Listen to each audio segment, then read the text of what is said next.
If you could see what I'm wearing right now, you know where I came from. But the title says what I came from, and so I'm gonna tell you where I came from. I just watched the Five Nights at Freddy's movie. It came out on October 27th, and today, as the recording, is October 27th. So I watched the day it came out. I think it's probably the first movie I've ever watched on the day it came out. I don't think I've ever watched like a movie the same day it came out. I usually get maybe a couple days afterwards, or a week or a month afterwards. But this is the exact day it came out. I went to the movie theater at 3:15, and I watched the Five Nights at Freddy's movie. It's only an hour and 50 minutes long, and it's amazing. Like, actually amazing movie. So in this video, we're gonna talk about I'm gonna give a nice review on the movie. I'm gonna give a lot of spoilers to the movie. So if you want to click off right now, I suggest you do that right now. And so you can watch the movie for yourself. Cause most of you probably haven't watched this video yet, or movie yet to say.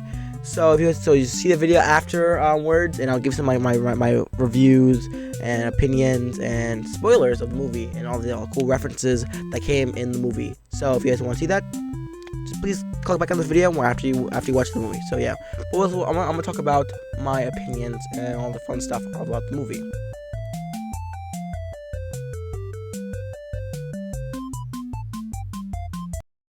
First thing I love about the movie is that it added a lot of small references to just Five Nights at Freddy's and just the lore itself, even just images of different things and Easter eggs.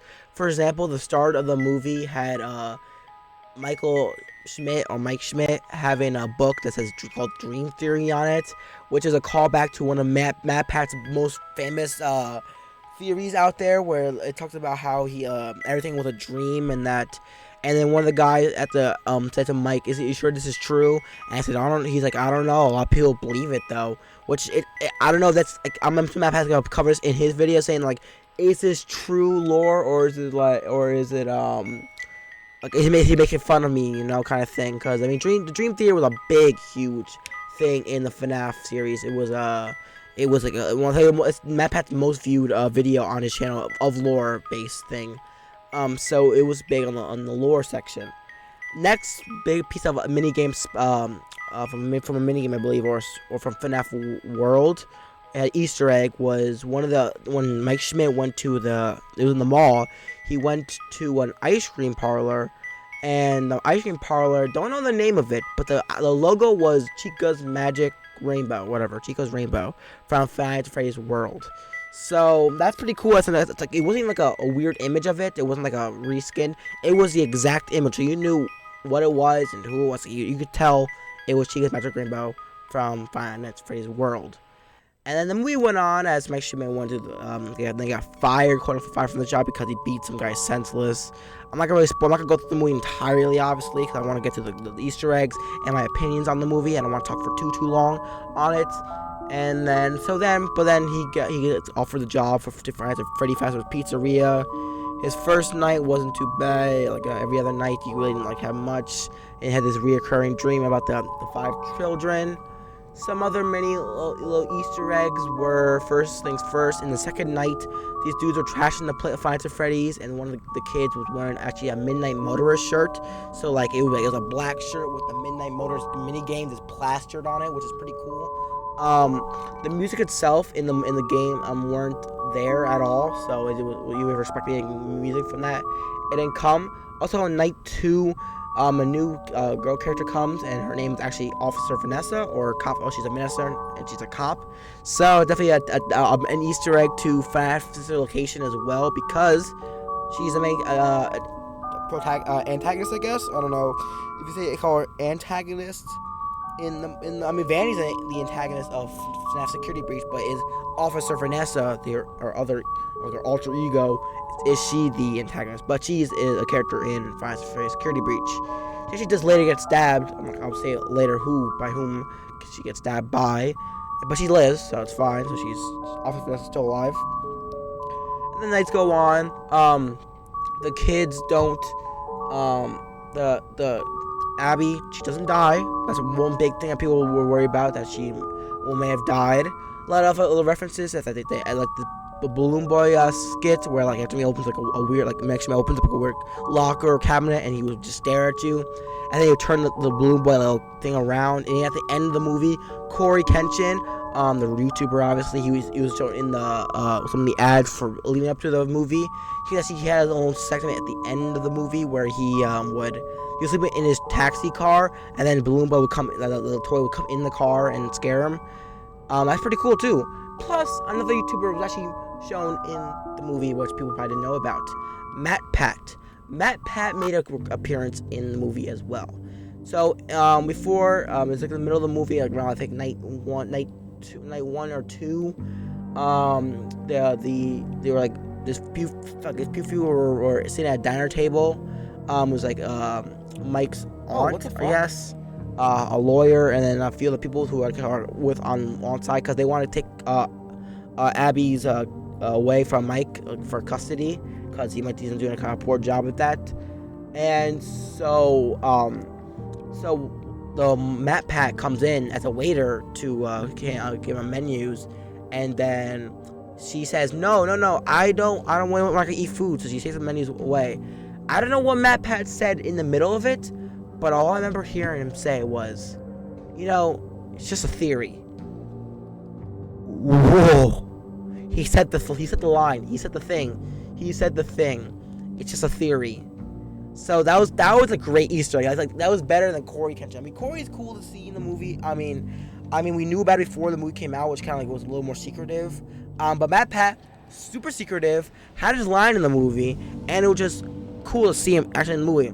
Sadly, Markiplier or Daco didn't make it in the movie, or any other FNAF YouTubers like 8-Bit Ryan, FNAF, DJ Surf. None of them made it in the movie, just Matt Pat and Corey Kenshin, which I'm surprised Corey Kenshin made it. No, I think he wasn't as popular as like Markiplier or even Daco, but he's pretty still popular, so it's cool to see him in the movie. And also Matt Pat made the cut because Matt Pat is one of the biggest, closest probably to Scott due to the fact that he made a lot of theories, and then like Scott had like reassured that the theories are real or fake or not. So I guess that's kind of like ties between each other. And also, I'm glad it was Blumhouse that made this movie instead of like Warner Bros, which is the original person who was supposed to make this movie, or even other like big names like, I don't know, Disney did DreamWorks. I don't know who else who probably pick this up, because I feel like a lot more jokes and like funny things and cool things slid in, rather than like if it was like a Disney film or something like that, it wouldn't have made the cut at all. It would stay out and it wouldn't be funny. It'd probably be actually like woke or some shit. I don't know,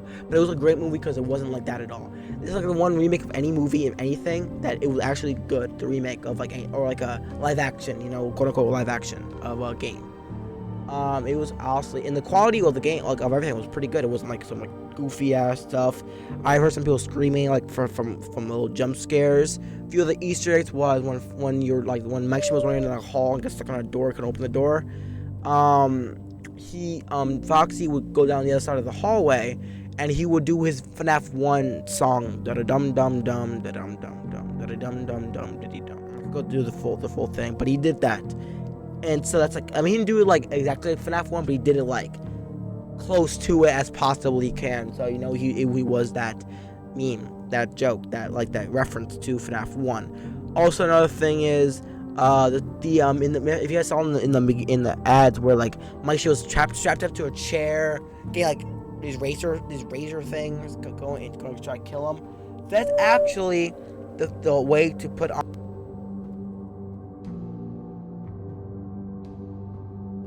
The only way for them to actually put the breakfast suit on.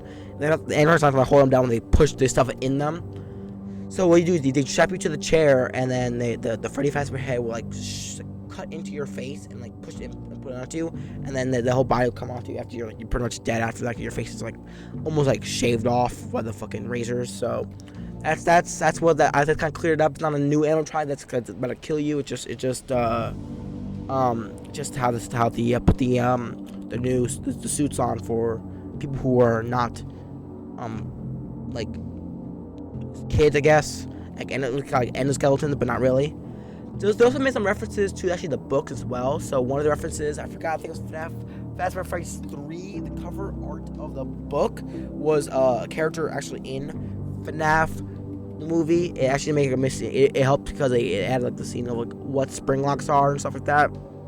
Plus, they added a ball pit. I mean, it wasn't like how you saw the movies, like the trailer images, we had like all 4 of them in the ball pit. That never was a scene. No one actually went in the ball pit ever, or any ball pits.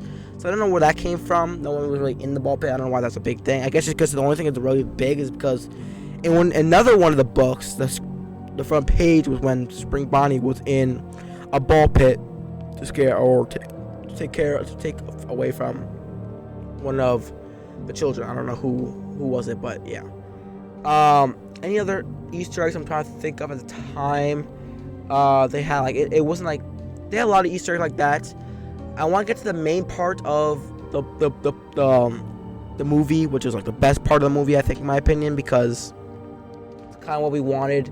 I read a few theories of what they wanted to happen, what happened, stuff like that. So I'm kind of interested in stuff. I'm not really an Easter egg, but they had the original FNAF 1 poster in the office. Like, it wasn't like a remake or something like that. It was the original, like the one from FNAF 1 game. They put it in the office and it looked good. So, other than that, can't think of anything off the top of my head. If I forget anything, I don't know. I might add on. I'm not sure if I'll add on to this video. I might just like keep it as this. But the main thing that happened that I want to talk about is the end of Five Nights at Freddy's, the movie. So obviously, we knew that Springtrap will be a character, and when he came up, everyone was cheering on. He was so awesome. Obviously, he actually was the guy. Spoiler alert: he was the guy who was the phone guy in the beginning of the movie when they gave him the job to Mike Schmidt, which kind of made me reference that maybe the phone guy is Purple Guy. That's probably a little tied together, you know. So he comes in. He's like talking like it's Purple Bonnie. He fucking destroys Mike Schmidt, like by beating his ass, but not really. He didn't kill him or anything, obviously.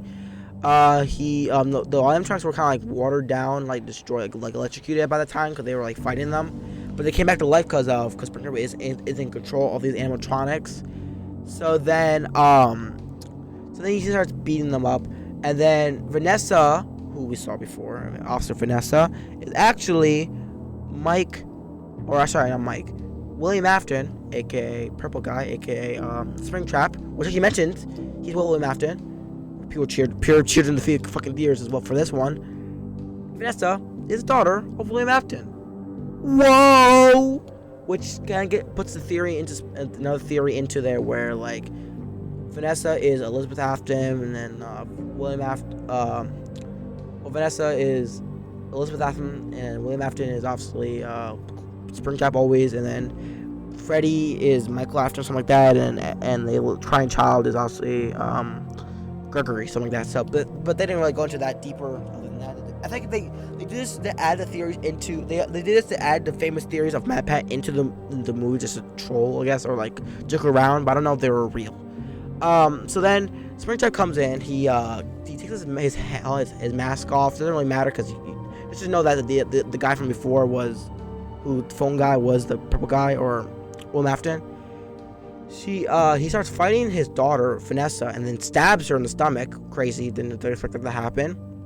And then what then happened is Abby drew a picture of William Afton being like the bad guy, because on his wall is like it proves what like the animatronics believe in. Like the drawings are like what they believe in, you know what I mean? Like they see Springtrap being a nice, happy guy. They're gonna trust Springtrap because he's a good guy. But Abby drew a picture of Springtrap killing people, killing them. The animatronics would be like, oh my god, he's a murderer, we're gonna fuck his shit up. So that's what they did at the end of the movie. So the cupcake is actually really scarier than actually in this movie than any game ever, because instead of Nightmare Cupcake in FNAF 4, it jumped out at Springtrap, aka Afton, and bit his like his side off, which wasn't like the thing, like it just did that, and which then caused the spring locks to do his thing and spring lock malfunction. The best part of the movie, what we wanted to see in the movie, a spring lock malfunction which kills Springtrap, and just was wow. It was literally the best part probably of the movie. like it wasn't gory or anything, that gory or anything, or like, oh my god, it's like traumatizing, but it was shown really, really well. Like, it actually, you could tell it was Springtrap getting destroyed up, and it wasn't like because the roof was leaking and like that's how he died. It's because of this scene. And then also, because it's also these crying children, or the dead children's ghosts, were portrayed as actual children, but the entrance were still there. You know, like they were there, but the characters were like there as hallucinations as well. So at the end, he's put in a safe room, and then the piece of place actually kind of closes down, just like crushes on top of everybody, but they get out alive, like the Vanessa, Mike, and Abby. Vanessa's like in the hospital. She's like, I don't know what's going on with her, but the other two are pretty much alive and stuff. And I don't know what happened to like the characters, but like at the end we all saw that this kid, I'm assuming most likely Golden Freddy, or the fifth child, who were the ghost. You know, he plays FNAF 3. Looks at Springtrap at the end. He's like malfunctioning or like dying in the safe room, and then he closes the door to never be seen again, which is amazing. A great end to the FNAF movie. Honestly, I didn't expect anything otherwise, to be fair. What's actually great about the movie as well, I forgot to mention these things earlier, is that I actually forgot this part where there's two Easter eggs again, where this kid was like leading this one girl who was like with the on side to trash Freddy Fazbear's Pizza to get the child, Abby, back to her in her custody for long reason I'm not gonna explain it to. But this kid hallucination made the girl follow him, which is a reference to like FNAF 3, Follow Me, you know, the song, even the song too. And then at the end, Freddy Fazbear is waiting in a back room with all these like animatronics. Like, you see Golden Freddy there. I think Golden Freddy was there. I don't know if it's Golden Freddy or not. I'm not sure. Like the one with Corey Kenshin, I'm not sure if it's Golden Freddy or just a busted up Freddy. Hard to tell. Or even Shadow Freddy. Someone tell me that in the comments if you guys watched the movie. But I think it's Golden Freddy. And then Freddy comes out, and as she got closer to Freddy, the girl, a hand came out and then pulled the girl in, and like her front lobe, like I won't say frontal lobe, but like maybe like a whole half her front of her body got chewed off, and people were like, whoa, and I remember yelling in the movie theater, "We have the bite of 87," and people laughed at that one. I did my job, my job of duty of making people laugh, so that's great. And yeah, that's pretty much about the movie. That's all I can think of for spoilers and Easter eggs and all that stuff. If you want to watch some map pick videos on this, because there's definitely a lot more things I probably missed in the movie that I didn't see or realize or something. There's probably a lot more lore things that I also forgot about in this video. I may or may not make a follow up. I don't know. I doubt it. But I don't give my overall review on the movie. It was actually great. Like, actually really great. It tied FNAF 1 and 3 definitely together really hard. FNAF 2 is definitely an outlier. I think if you look at the series as a whole, FNAF 2 is definitely an outlier to it. And I think it kind of made it seem like that FNAF 2 was definitely a prequel, because Balloon Boy was there, but that's about it. No puppet, no like withered animatronics, nothing. It's just FNAF 1 and FNAF 3 obviously could go, because Springtrap was there. So it kind of mashed that together a little bit, which made it like a lot better. I really like Springtrap as a character. Like, I wish he had more screen time rather than like a few minute fight at the end. If he had more to him, it would be kind of cool, but it would still look really scary and stuff like that. And hopefully they make a FNAF 2 and or 3, like another movie for them. But like, I'd rather make FNAF 2. Maybe they will as a prequel, I guess, and then FNAF 3 as like Springtrap comes back again. Maybe, I don't know. I feel like FNAF 3 should come first due to the fact that that's a sequel. But FNAF, I don't know. I got like it, because like if you want to give the fans blue balls, make FNAF 3 movie first, and then make FNAF 2 the prequel afterwards. So you won't see what happened to Springtrap. I want to happen to Springtrap, unless you just want to cash grab and make 2 of the movies. I doubt they're gonna ever make a movie about FNAF 4, because honestly, it's like different from the rest. I mean, they want to make one like about Afton's family, I guess. I don't know. It makes this location be cool too. This location, and FNAF 6 would be actually kind of awesome as well if they made a movie with that. But it might be years and years from now. It's good to start with FNAF 1 and work our way up. I guess, based on the lore and the movie, how like they kind of contracted together. I think it's like a little just kind of. I feel like it fucked up a lot of the lore though. I really feel like it did. I mean, it was not too bad, but dumb things like it definitely makes you ask a lot of questions about what this all about. You know, like how does this relate to this and blah. I'm not sure if this is supposed to tie up loose ends or like create a whole new storyline that there's a like kind of like screws up the FNAF lore. I don't know if this is canon either. I didn't think about that either.